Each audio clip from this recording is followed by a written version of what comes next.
Oi, gente, tudo bem? Gente, eu não sei vocês, mas eu estou amando fazer essa série de vídeos sobre educação financeira infantil. E eu sinto que se eu tivesse tido uma educação financeira ainda mais direcionada, as coisas talvez tivessem sido mais fáceis. Não teriam tomado outro rumo, mas teriam sido mais fáceis.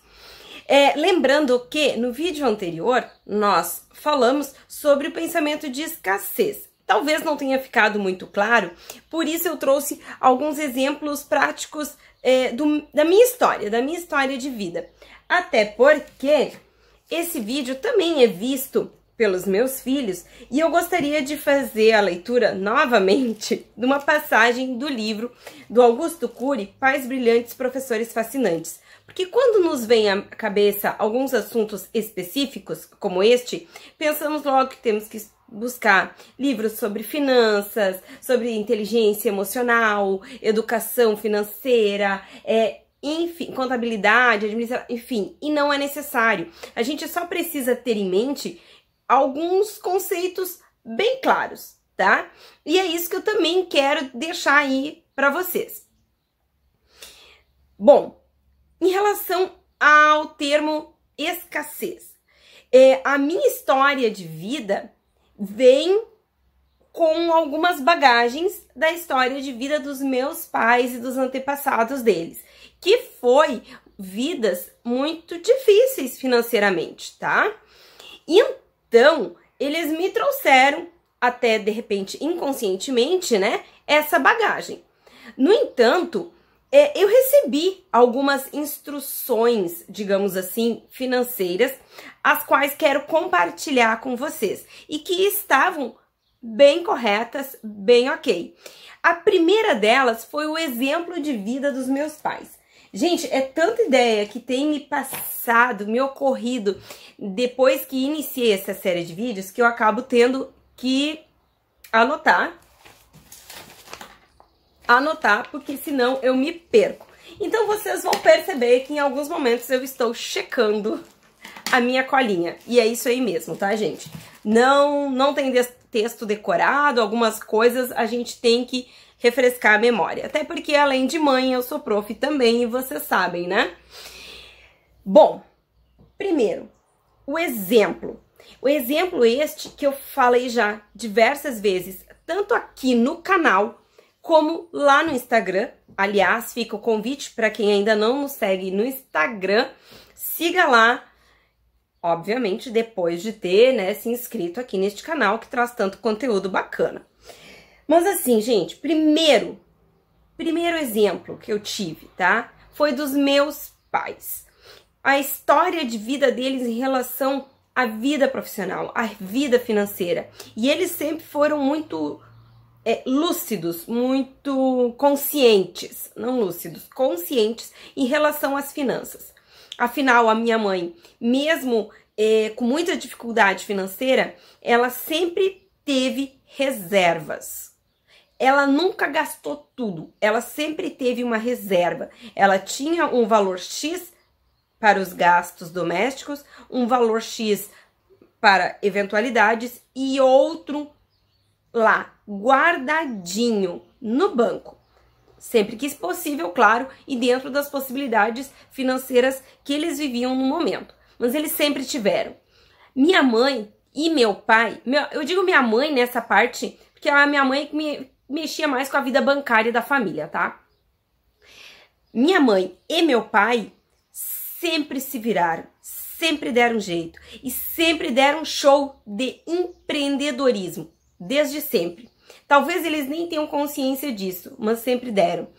Primeiro, minha mãe, por muitos anos, não pôde sair de casa para trabalhar em função de doenças na família, né? Ela cuidou por muitos anos de uma tia, depois veio a minha avó, enfim.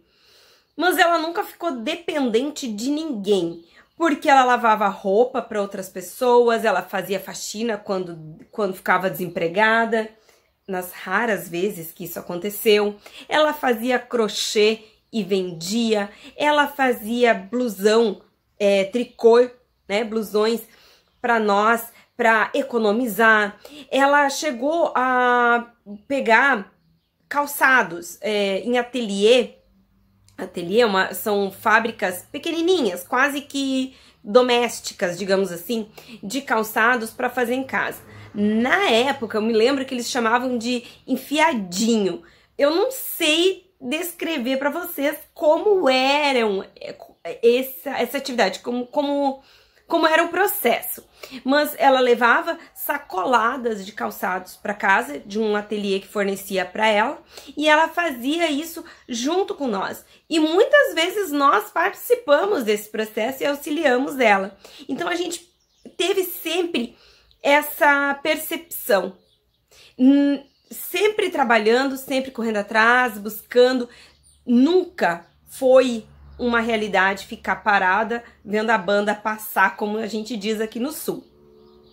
Meu pai, nas raras vezes que ficou desempregado, também se virou de um jeito. Lembro até de uma ocasião em que ele passou a pintar geladeiras, freezers em casa, pintou móveis, e nós também ajudávamos ele nessa hora, como podíamos. Era lixando, era limpando as peças. Claro que o processo de pintura, como envolvia química, ele nunca permitiu que a gente participasse.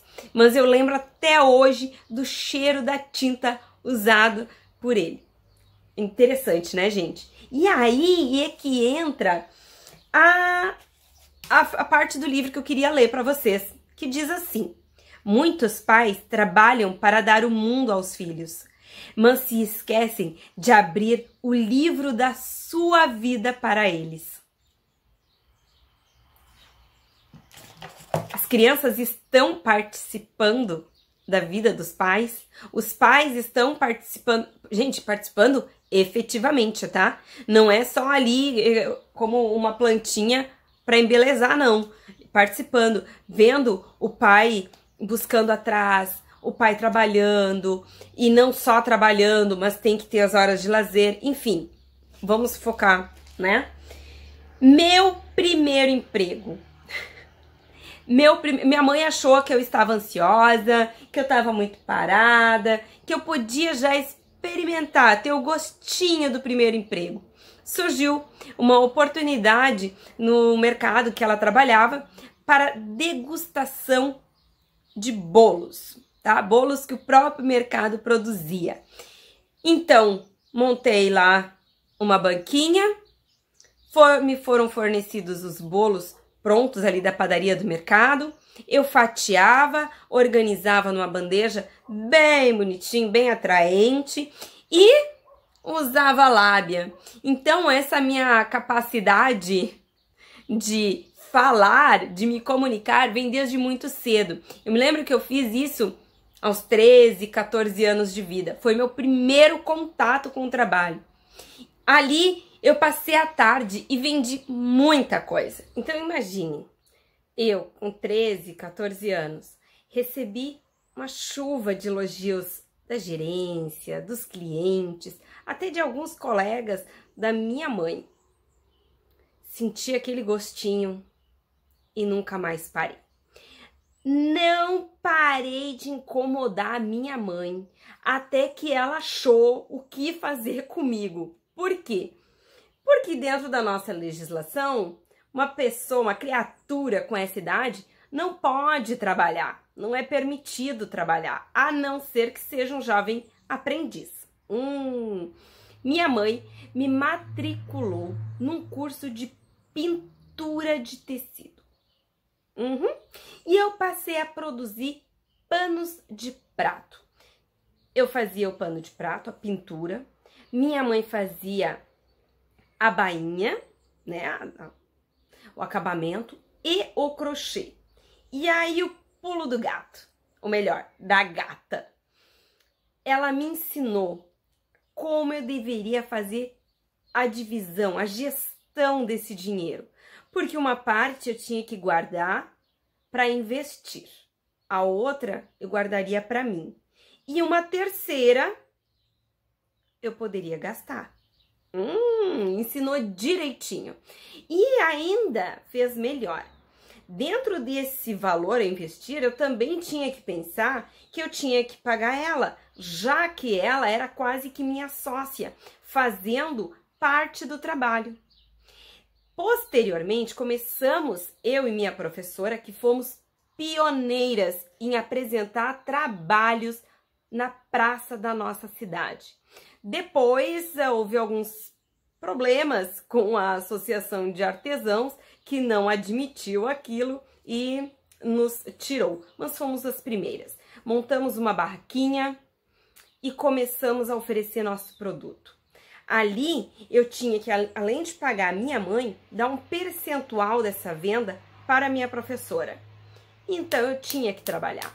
Eu tinha que fazer funcionar. Foi aonde eu melhorei a minha comunicação, foi aonde eu comecei a aprender como fazer a minha gestão financeira. E desde então eu nunca mais parei. Eu trabalhei com artesanato a minha vida inteira, sempre esteve presente. Fora isso, tive vários empregos. Por que vários empregos? Porque quando eu achava um emprego de meio turno, eu não ficava só com aquele emprego de meio turno, eu corria atrás de outro meio turno.